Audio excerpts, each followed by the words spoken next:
Assalamu alaikum wa rahmatullahi wa barakatuh. Bienvenue dans cette deuxième vidéo sur les fonctions en Python.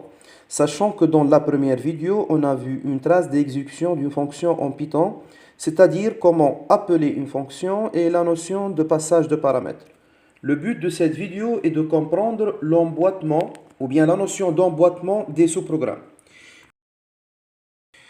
Donc, pour vous expliquer la notion d'emboîtement, je vous présente deux scripts. Voilà le premier script Python qui contient une fonction produit qui prend comme paramètre l'objet n et retourne le résultat de l'expression q fois r.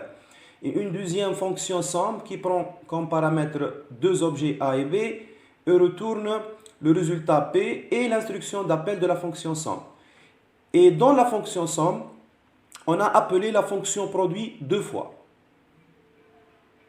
Et le deuxième script Python qui contient une fonction somme qui prend comme paramètre deux objets a et b. Et à l'intérieur de cette fonction somme, on a déclaré ou bien on a défini une fonction produit qui prend comme paramètre un objet n et retourne le résultat q fois r. Et l'instruction d'appel de la fonction somme. On va essayer de voir la différence entre ces deux scripts à travers une trace d'exécution. Commençons l'exécution du premier script. Donc, comme vous voyez bien, on a deux fonctions et l'instruction d'appel de la fonction somme. Si on exécute ce script, donc la fonction produit et la fonction somme sont vues comme des objets globaux dans notre script. On passe à l'exécution de la fonction somme. Donc, dans la fonction somme, on a appelé la fonction produit deux fois. Donc, il va exécuter le premier appel de la fonction produit, donc qui prend comme paramètre l'objet A. Donc, l'objet A, ça vaut 5. Il va être remplacé par l'objet n. Il va exécuter la fonction produit. Donc, on a l'instruction suivante. Q reçoit n div 3. Donc, n c'est 5. 5 div 3, ça vaut 1. Et 5 mod 3, pour l'instruction suivante, R reçoit 5 mod 3, ça vaut 2. Donc, le résultat retourné, ça sera Q fois R. Donc, 2 fois 1, ça sera 2. Donc, pour le premier appel, le résultat, c'est 2. Maintenant, il va appeler la fonction produit une deuxième fois avec un deuxième paramètre B. B, ça vaut 4, donc n sera remplacé par 4. On calcule de nouveau Q, ça sera 1. 4 div 3, c'est le quotient de cette division, c'est 1. Et le reste, donc 4 mod 3, ça sera 1. Q fois R, ça sera 1.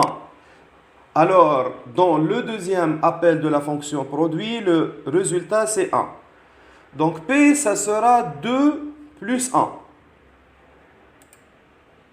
C'est 3. Si on affiche maintenant le résultat de notre fonction, ça vaut 3. Je veux ajouter ici l'appel de la fonction produit. Donc, print, produit, je vais mettre la valeur 5.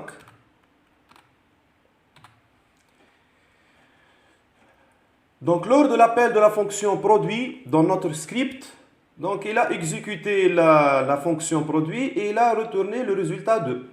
Donc, la fonction produit, elle est visible dans tout le programme. Et même, elle est visible dans la fonction somme.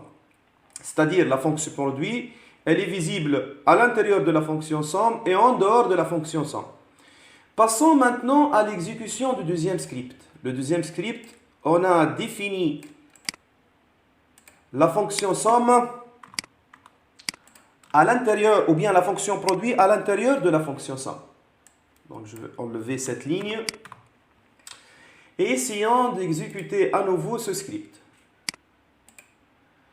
Donc, la première différence dans la partie globale, on ne voit que la fonction somme. Alors que dans le premier script, on voit la fonction somme et la fonction produit comme des objets globaux. Maintenant, on observe seulement la fonction somme. Donc, il va exécuter la fonction somme pour les paramètres 5 et 4. Donc, il va remplacer A par 5 et B par 4. À l'intérieur de la fonction somme, on a défini une fonction produit. La fonction somme, ça sera parent pour la fonction produit. Parce que la fonction produit est définie à l'intérieur de la fonction somme. Donc, on exécute le script. Donc, le premier appel pour la fonction produit pour n égale à 5. Donc, le résultat retourné, comme on a vu déjà précédemment, c'est 2. Le deuxième appel, donc pour n égale à 4. Donc, le résultat, on a vu précédemment, qui est égal à 1. Donc, 2 plus 1, ça vaut 3. La valeur de P, ça sera 3. Et on obtient le même résultat que le script précédent.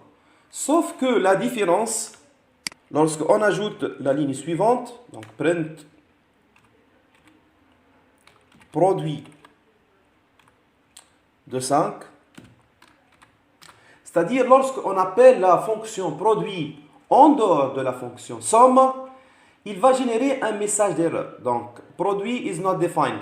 C'est-à-dire la fonction produit n'est pas reconnue en dehors de la fonction somme. Puisqu'on a déclaré la fonction ou bien on a défini la fonction produit à l'intérieur de la fonction somme. C'est la notion d'emboîtement. C'est-à-dire la fonction produit n'est visible que par la fonction somme. Elle est reconnue seulement dans le corps de la fonction somme. En dehors de la fonction somme, la fonction produit n'est pas reconnue. Donc, on pourrait dire que la fonction produit est un objet local pour la fonction somme. C'est-à-dire, elle est reconnue ou bien visible, ou bien on dit à la portée seulement de la fonction somme. C'est-à-dire à l'intérieur de la fonction où elle est définie. En dehors de cette fonction, ou bien de ce sous-programme, la fonction produit n'est pas reconnue. C'est la différence entre le premier script et le deuxième script, malgré que les deux scripts donc renvoient le même résultat. Donc, merci bien pour votre attention et à la prochaine vidéo.